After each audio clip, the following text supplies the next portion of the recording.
Hey guys, welcome back to Garden and Grease. I thought it was a good time to share with you guys my composting area. So compost was like literally the first thing that we started doing on our property when we bought this house. We were actually literally in the remodeling stage of our home. Like it needed gutted, so we weren't even living in it yet.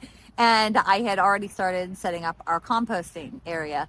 Well, it was really helpful that we already had these, if you can see these black bins behind me. These three were already here, and there was some old compost already in them. And I mean, it was really, really well composted, amazing soil in there. I put it on some flower beds because I didn't know what was mixed into it to make that compost. I didn't want it in my vegetable beds. So that was a big help. Now, I want to talk to you guys about the best ways to compost and my experiences with multiple different type of composting systems and the composting system that I would love to have, but I don't have currently. So let me show you what realistically a backyard composting system looks like for us and what I would do better. But first, if you guys enjoy videos about developing your backyard homestead, the gardens, the chickens, preserving, and everything else in between, please consider subscribing. It is free to you and priceless to our little channel. Thank you. Let me give you an idea of the area we have back here. So we have this really old rickety shed that's going to get replaced. I always turn my wheelbarrow upside down on a pile of stuff that was cut out of the gardens. A lot of this came from the flower beds, and there's a ton of seeds in it. And the way my system is set up, I don't believe that it really gets hot enough for long enough. It does definitely get hot, but I don't really think it gets hot enough long enough reliably to kill off all the weed seeds. I know that because they sprout in my garden beds.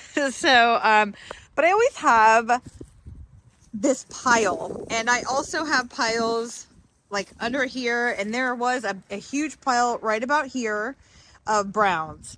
So I usually have a really nice pile of browns. I don't really call this a pile of browns because of all of the seeds that's in this, but I generally have, and after I'm done covering the beds in leaves, whatever leaves I have left over, I'm going to end up piling right in that vicinity there, and it will be part of my browns.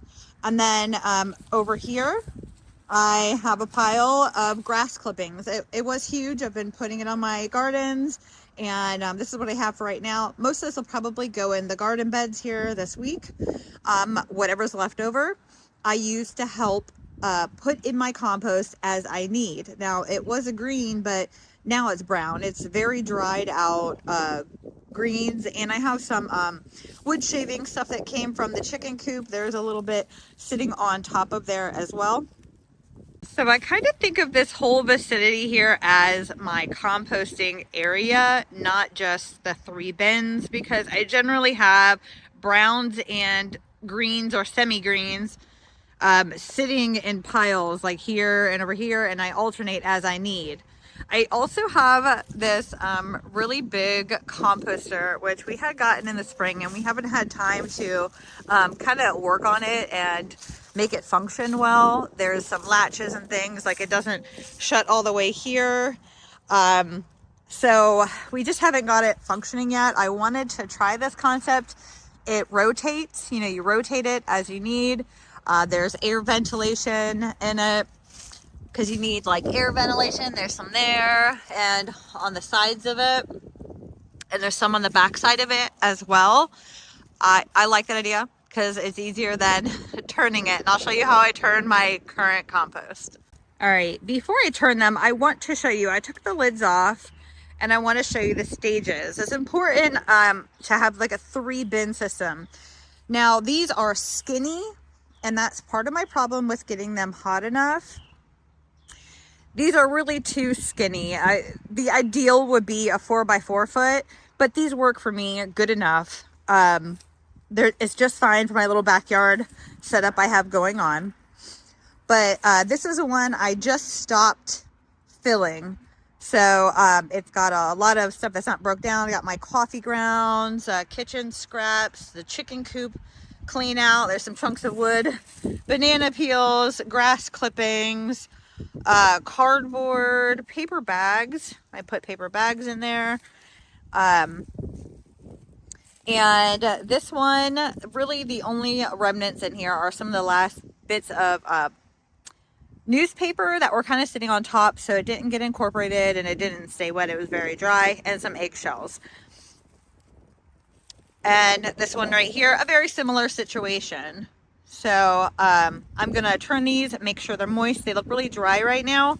It was really dry for weeks here, like about a month or so. It was really, really dry. And I literally, when I turn these once a week, I will pour water and turn it and pour or hose it in to make sure that it stays moist. But once I start forking through it, I know it's gonna be moist inside. So let me get to doing that. Okay guys, it's in the 20s. We were out hunting this morning. We did not get one. So I'm really cold. I should have my gloves on. Anyways, I want to show you before we turn this. I'm going to add to it. Yeah, we could still add to that one. It's not completely full. But I have in this bag, it was like in a bucket in the house. It was just easier for me to bring it out this way. Coffee grounds, eggshells, onion peel, I have a pineapple peel. I've got all kinds of kitchen scraps in here. And then I also keep a pile, like I have in my basement and on the back porch, brown paper bags, because we get some of our groceries in brown paper bags. And then, you know, you get like orders from Amazon or something, and they put the paper in the box. I put paper in the compost. It breaks down really good.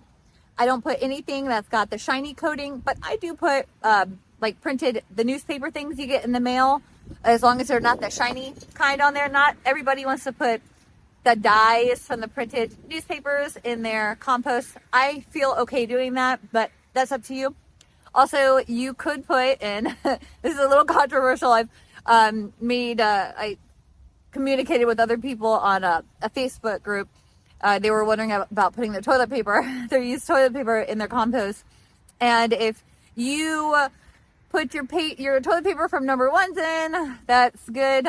We don't do from number twos, but I actually know a farm where they do human manure composting. So that's a thing for some people. We don't do that here, but I think I would be okay with it if we weren't putting it on our edible plants. I don't know. That's that's up to you. But anyway, so the ratios really are supposed to be like 2 parts brown to 1 part green, and I don't really mix it like that. I try, but I do think I get more green than I do brown, and I can tell the difference in my bins. This one that's actually broke down more than the other one was actually started after the other one, and it just had to do with one bin had more of the browns in it than it did the greens, and it actually broke down a lot faster. I think also the one had more the chicken coop material, which is the pine shavings and their manure. And the pine shavings take a while to break down, but I think that the compost that comes with more of that in it is actually a lot better. But those pine shavings take a little while to like break down completely. And I'm actually going to end up using these two, even though they're not finished compost. I'm going to be putting them into our garden beds this weekend. I wouldn't do that in the spring. I have done it in the spring before. It didn't turn out all that great. The stuff that was planted in it just looked a little more sickly, and the leaves were really curled up. The plants weren't getting enough nutrition because the materials in compost were still breaking down. It was actually using up the nitrogens and stuff. And I'm guessing that's how it works. I'm no scientist. This is just research I've done. But it wasn't able to give nutrients to the plants because it was actually still using the nitrogens and stuff to actually break down.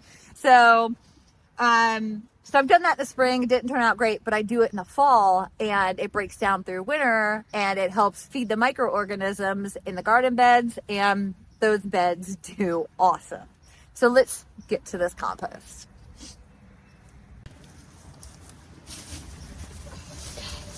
All right, so I'm literally just dumping my kitchen scraps in, and I think of all of it except for like nail pieces. And I put my paper towels in there too, as long as there's no grease on them. I don't put anything with like meat, fats, and greases. I don't do meat, but I know that some people do. I just don't want to have more calls for like raccoons and stuff trying to get into my compost bins. So I don't do meat products, carcasses, or anything of that nature in here. Those pretty much just go to the chickens if we have leftovers.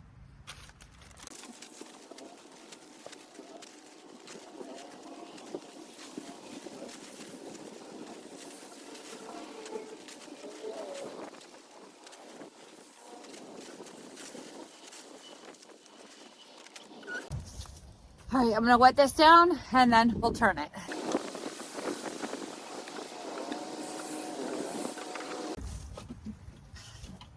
My trusty pitchfork.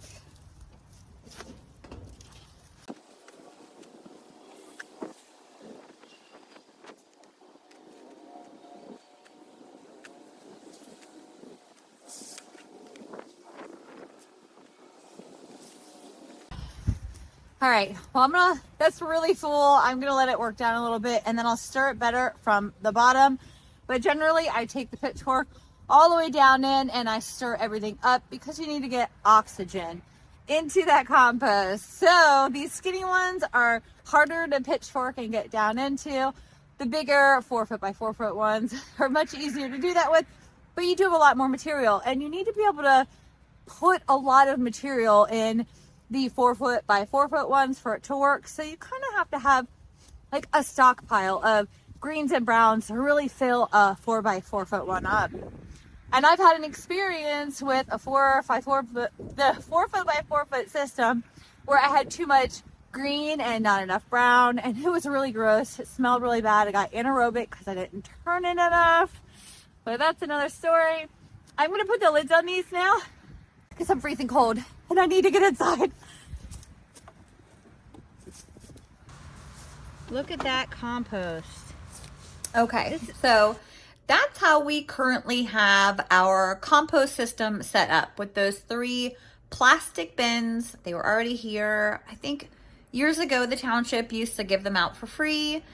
There are air slots, little slots all the way around them. If you want to mimic something like that, really cheaply, you could go get at least 2 like plastic trash cans with the lids, drill holes in the bottom and a bunch around the sides of it. There you go. You have 2 compost bins, or at least 2 compost bins, because you're going to want at least 2. You need to get one filled and then let it cook for a few months while you're filling another one. And while that one's cooking for a few months, it's nice to have a third one. Something that I would like to do is to take either pallets or 4 like really strong T-posts for corners, and then run some chicken wire, or actually the welded wire mesh, like the 1/4 inch mesh or 1/2 inch mesh, and have it go around 3 sides, and literally just have like 2 bins, 2 or 3 kind of like bins, because actually the piles that we pile up as extra browns and greens, they compost really good just sitting there in a pile. You could literally just do some piles and layer your greens and browns and then mix it every now and then and throw some more on top. I mean, it works. I just don't like that it's exposed if you're putting a lot of kitchen waste in there for animals to get into. I don't think that's a great idea, but it works when I just have like leaves and then green grass mixed in with like paper and cardboards, because honestly, like grass really breaks down really well into a composted product. If you ever need to heat up your compost, like it's just not getting hot enough, throw fresh green grass clippings in there because it gets super hot. I'd really be interested to hear how you guys do your compost, what works for you and doesn't work for you, to give us some great ideas for in the future, and other viewers, we will share it with them as well. All right, guys, thank you for watching another episode of Garden and Grease. Don't forget to subscribe if you haven't already, and hit that like button. Thank you. Okay, so this is the last one I stopped using. I'd say it's only been about 5 or 6 weeks. Look at that. This was full when I stopped using it. Look how rich that is.